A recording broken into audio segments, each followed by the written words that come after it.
JP Morgan Chase is soon going to let institutional investors invest in Ethereum because if you can't beat them, join them. But more on that in a second.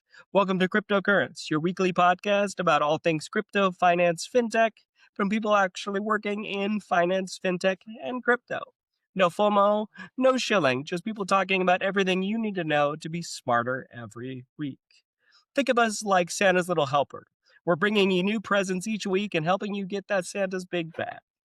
Happy Christmas, everybody. As we're recording this, we're a few days early, but this is coming out on Christmas. And I'm your host, Vince. And today I'm joined by Kale from the Enkrypt team.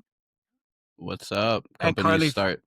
Say that Sorry, again? I was just going to say companies start putting things on chain. All of a sudden, we work in fintech. You're right, man. And Carly from the Mew team. Hello.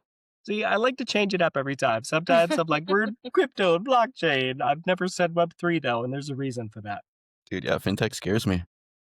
You'll be fine. It's the future, man. But we'll talk about JP Morgan and maybe some fintech stuff in a bit. But first, I want to talk about Coinbase. So, last week, Coinbase had their big kind of like live stream announcement where they talked about where all of their products are going and how mad they were that Robinhood did theirs the day before them. Just kidding, they didn't mention that, but I do think Robinhood ate their lunch. And a big thing that they're looking at is prediction markets. And so they just agreed to buy the clearing company to further this kind of like dive into prediction markets. And I know we've talked a lot about prediction markets on this show, but not with Carly. And I think Carly has some keen insights here. So talk to me, Carly, about prediction markets. And your vibe on them, your feeling, like, just what is your general first blush on this? Prediction. It's an interesting, they're fun, they're entertaining. Mm-hmm. It's not something that I do a lot of thinking. I find it more entertainment than anything else. Okay. Have you ever actually participated in a prediction market? No. No. I have not. Okay.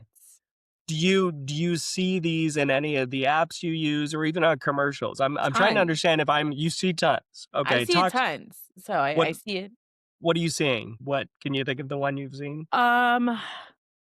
I see a ton of them. Like, what do you think is gonna happen? And it's on the craziest things, and I can't think of them right now. I think I've even seen commercials on them too, but like in apps on social media all the time. On like really stupid stats, on stupid real life events.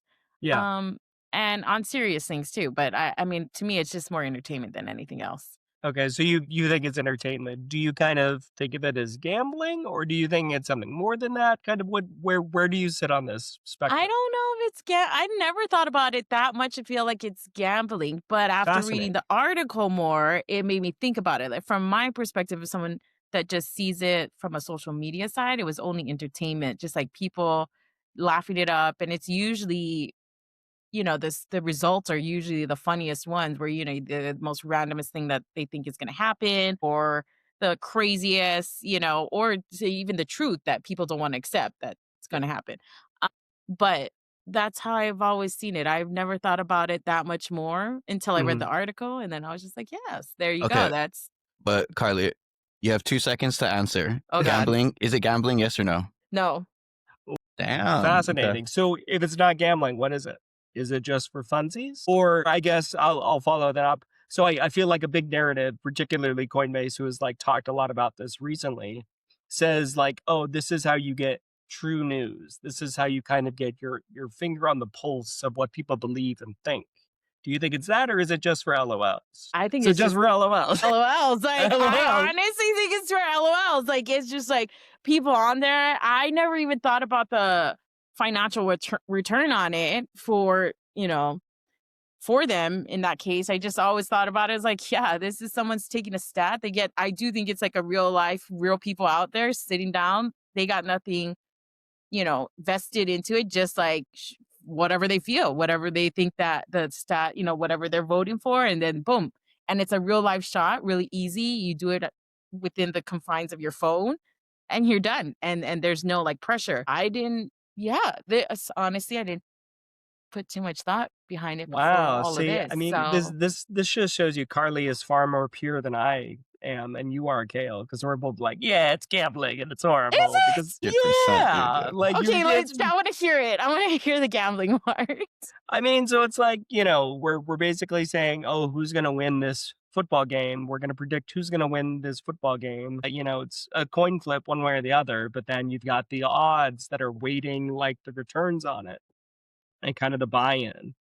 And just I don't know, it's weird to like back your opinion up with money, which feels like gambling at its core. And maybe I'm just coming at it because I feel like we see a lot of the prediction stuff with like sports and like politics and like these kind of like zero sum outcomes where it's like, oh yeah, which way is this going to land? But Yeah. Kale, did I capture that or? No, 100%. It's like, for me, it's the money. Like, that's the key thing, because it feels like you're betting. You're placing bets on things, whether or Mhm. not this is going to happen or it's not going to happen. So it's for sure, like, in my opinion, like a form of gambling. Did you see Brian Armstrong's comments on it being gambling? Was that where he's like, no, we're giving people access to something they've missed out on? Yes, yeah. No, it's hilarious because like not even 2 years ago, I don't know if it was Brian Armstrong himself, but for sure, people affiliated with him and like the Coinbase C-suites and whatnot, they were like referring to prediction markets as gambling. But of course, now they're partnering with Kalshi and they're doing this whole thing. They're going to make their own. And so it's not gambling anymore.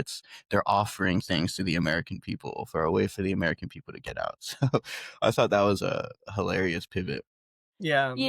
Maybe there's the audience in which like I mean, I watch sports, but I guess I never paid attention. In the context that you're totally describing it in, 100% gambling. I would without a doubt say that.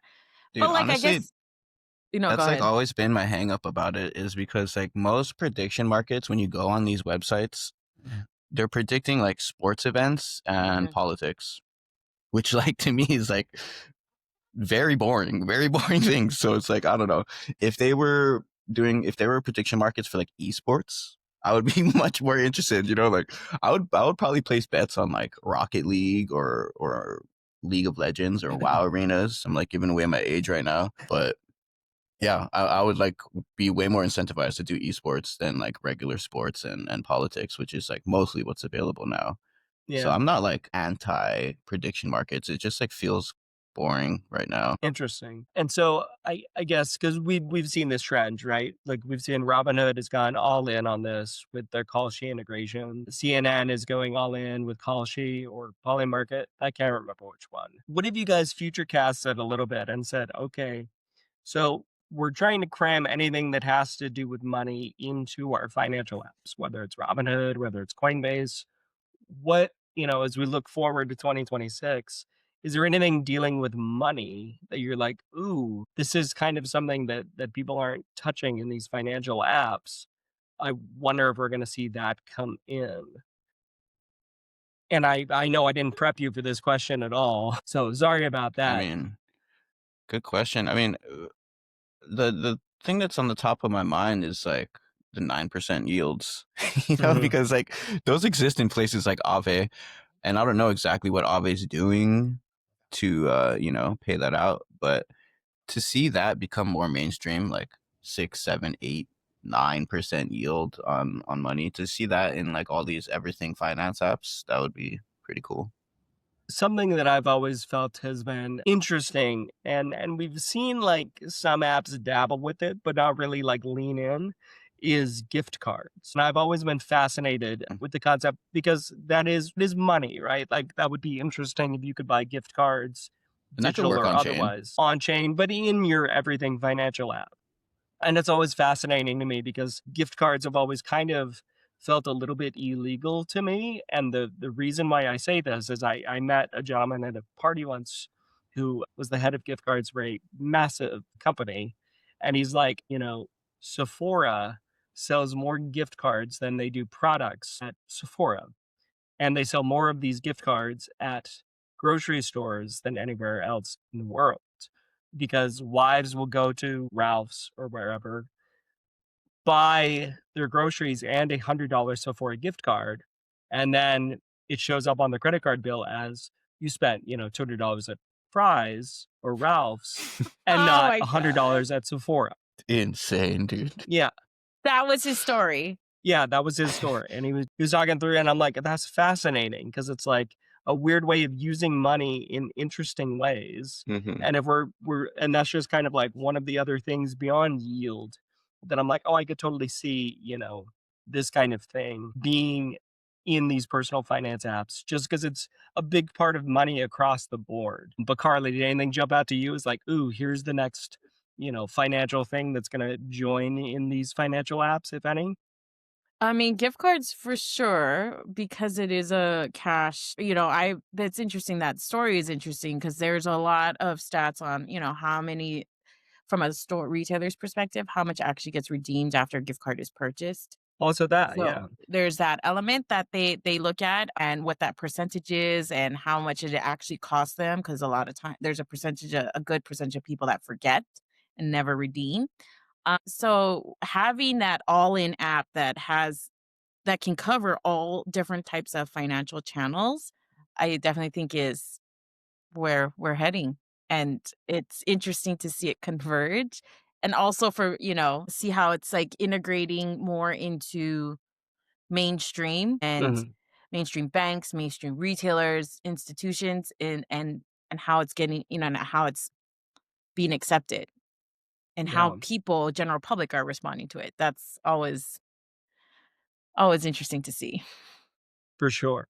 So let's go ahead and move things along. I'm going to talk a lot about stable coins here for a bit, and we've established that stable coins even are kind of the dominant narrative in crypto right now. So the first story I want to talk about is Klarna is going to be accepting stable coins soon. So start off, I want to just ask both of you as humans, have you ever used Klarna or one of these like Affirm pay over four different payments I because of never using it? have. I No. never have, but like a lot of my friends have, and Okay. I've seen like some crazy, crazy examples. Like I don't know if they were real or not, but I've seen like Twitter posts of people like Klarnaing like Chipotle burritos, like Mhm. insane thing. Carly, have you ever tried out these services, used them? No. No, no, and Yeah. I do see it everywhere though. Like any retail app, you always see that option. Yeah. So because I have never actually, I don't know a human in my like normal Vince life that has used it before. Do you guys have any friends, family members that have tried that? No. I Nope. definitely, I definitely know people. Right. Yeah, Okay. No people.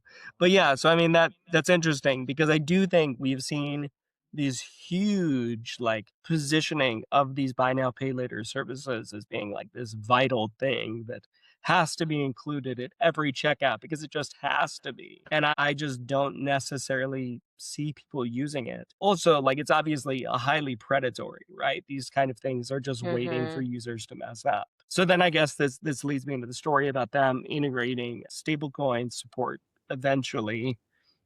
Does that mean we're then going to see more usage of it? Does that like drive degens to use this kind of buy now pay later service? What are your thoughts, Kale? that's funny. I was gonna ask the same thing. Like, at what point do you think we'll see a connect wallet button near the Klarna? You know, because this specific thing that we're talking about today, it's not for consumers. So this is like for funding. So Klarna, like when the consumer uses Klarna, they're borrowing money, right? Essentially. And so Klarna needs to get the money from somewhere. And as of right now, they get their money from, I have it written, consumer deposits, long-term loans, and short dated commercial paper. So they're adding stablecoins to that list. So yeah, I mean, it doesn't really affect the consumer at the end Right. too much. Yeah. But it is like a new way to at least like raise capitals in Mhm. some way because they can like easily move these stable coins into Bitcoin or Ethereum or whatever else they want to move it into at whatever time. So yeah, I don't know, like if this were to come on chain and like fully be on chain for consumers, I mean maybe Maybe. people will like probably use it. I don't think it's going to be like groundbreaking and like change the world and all of a sudden everyone's going to come on chain because Klarna's on chain. But I can see it happening. Yeah, and I guess that I kind of might have steered us wrong in the conversation is like, yeah, it makes sense for them as at an institutional level to do Mhm. stable coins, right? Because stable coins are capital efficient, they're time efficient, and it makes a lot of sense to open them to that. But I just wonder, like, obviously the next step is to make it user friendly, user facing rather. But Carly, talk to me, like, kind of what are your thoughts on the buy now, pay later services? Is this integration of blockchain technology going to really move the needle at all? And then if it is consumer facing, does that excite you? No. No and no and no. I don't know. Like, I would say that there's better examples in utilization of it, not of blockchain and not in Klarna in this Mhm. example. From an institutional aspect, I get how it's beneficiary for, benefits them. So that part I understand and I can see why it would be good for them to have it on the blockchain, but I don't think it's going to do very much once it's open. If it ever becomes open to the public and the consumer, it's not going to make any difference. Just right now, we don't even know a person. I mean, Kale knows, not even a friend. It's just he knows of, right? So it's like could have been the Twitter guy. He was Reddit post he knows of, right? So I Right. mean, with even within the group on right now, existing Klarna is not, it's a specific demographic that they're targeting, and I don't know if that demographic is gonna even flinch at it when if crypto ever was accessible for them or stablecoin was accessible for them. Yeah.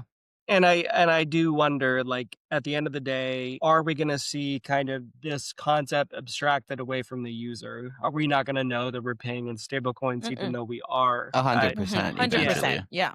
I think like that's like the ultimate goal. yeah.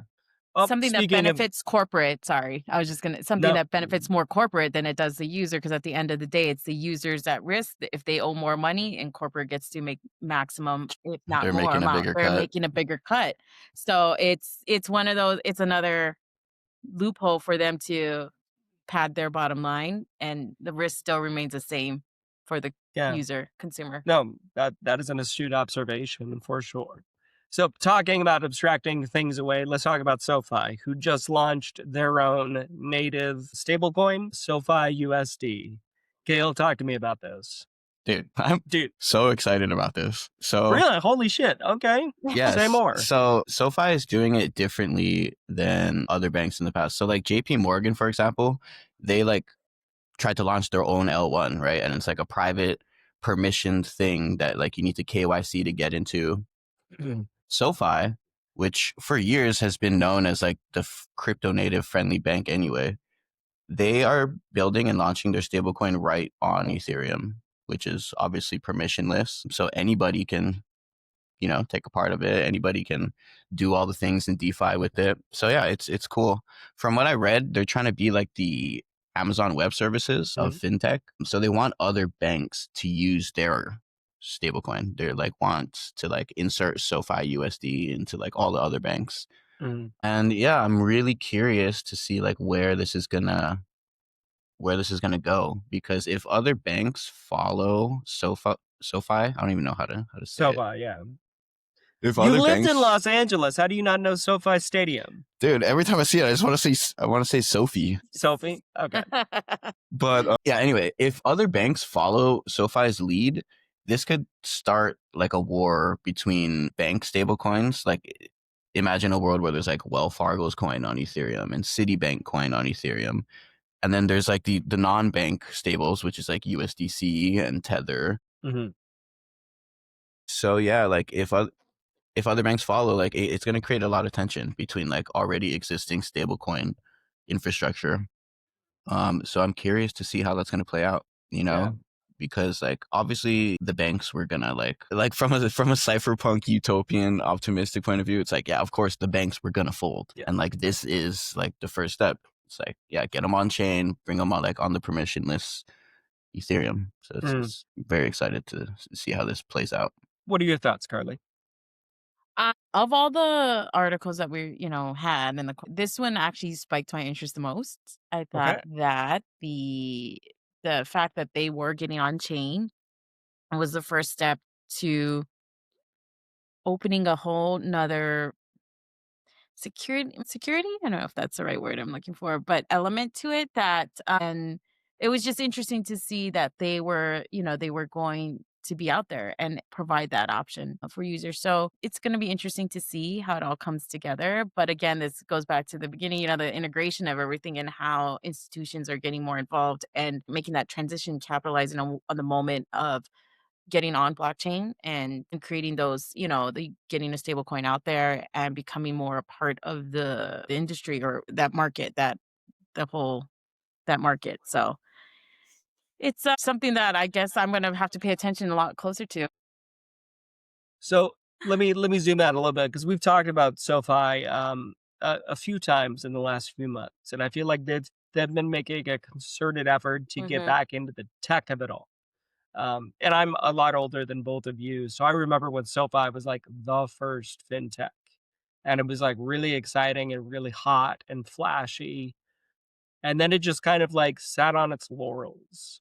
And so I wonder if kind of recent developments because of like the Robinhood and the Coinbase of it all, who are getting more into banking and are really just kind of becoming these financial super apps. Do you think the team at SoFi is like, well, we got to really get our butts in gear? And 100%. yeah, I because I do. 100% think that. Yeah. Agree. Yeah.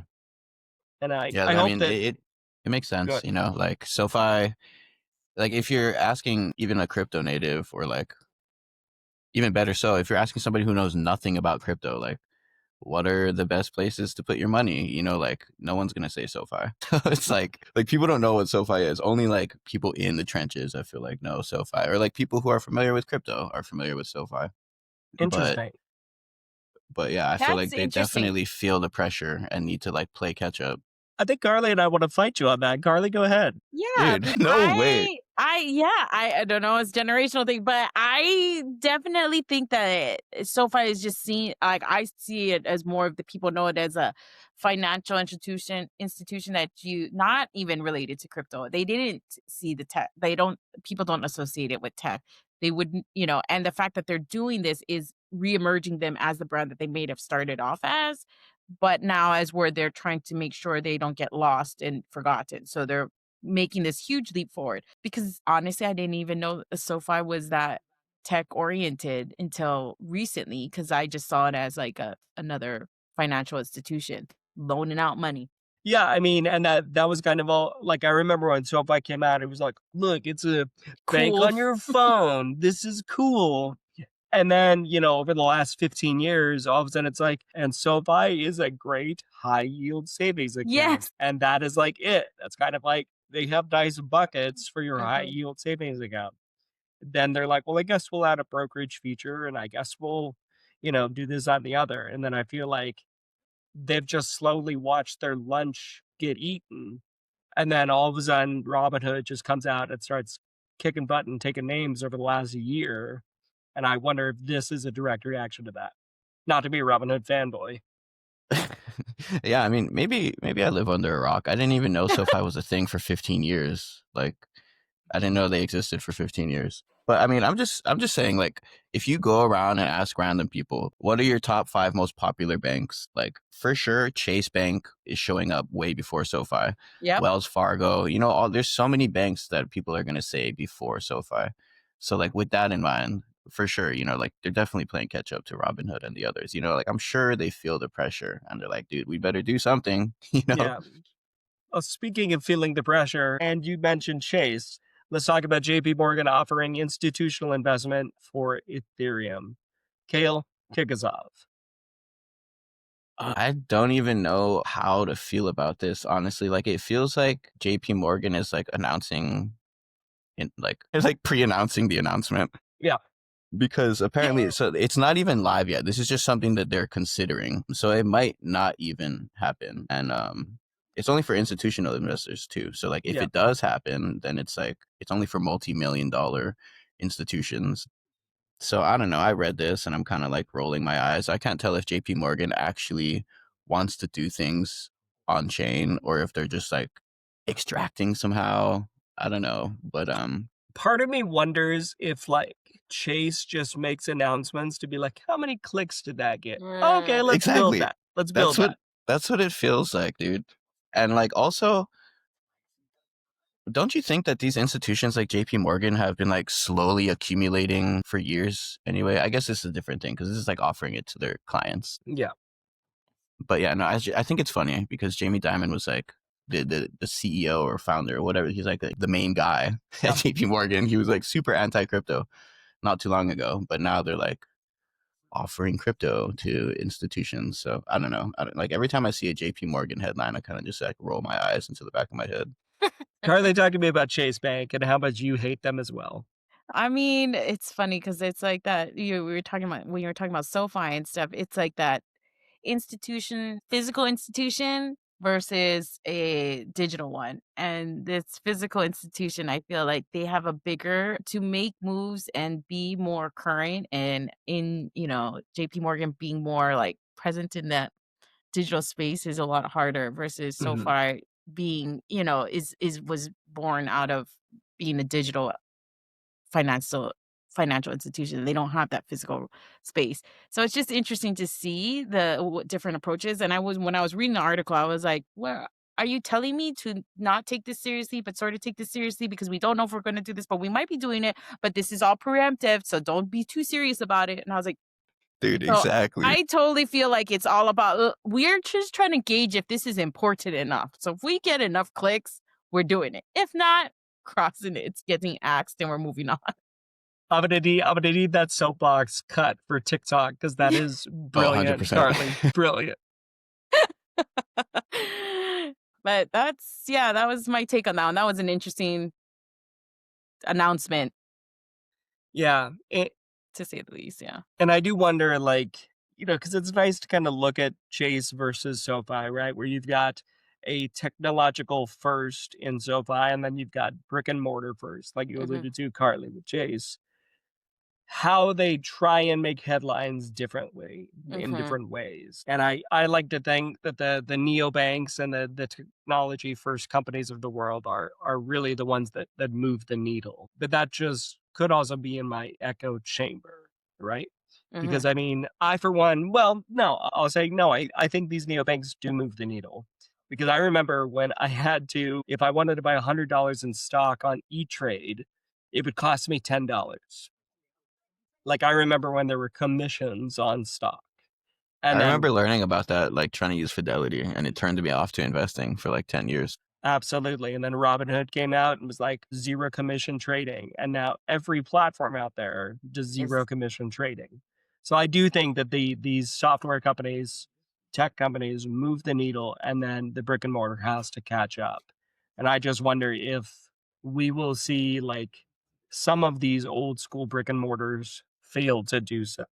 I think so. I think that the old school brick and mortars do things like what JP Morgan did to test the waters because they're too traditionally ingrained in finance, traditional finance, for them to do things that would be that risky in their world is just too much. And I mean, I could be wrong, right? Maybe one day, but when they do move and then when they get there, it's a bigger statement. I also think people receive it differently. So when those commitments are made and those directions are changed, and that the statement to the public is taken differently than if it was an E-Trade or a SoFi. So with that being said, and when those things do happen, it's definitely very impactful. You know what else is impactful? This podcast. And that brings us to the end, which is perfect. So thank you, dear listener, for joining us this week. We hope you have a wonderful Christmas if you celebrate. If you don't, enjoy your December 25th. And thank you to Carly for filling in. Merry Christmas. Merry Christmas, everyone. Yeah, we'll be back next week with more everything you need to know in crypto. So thank you for joining us. Make sure you leave a review wherever you get your podcasts, and we'll see you in the next episode. Happy holidays, Happy everyone. holidays.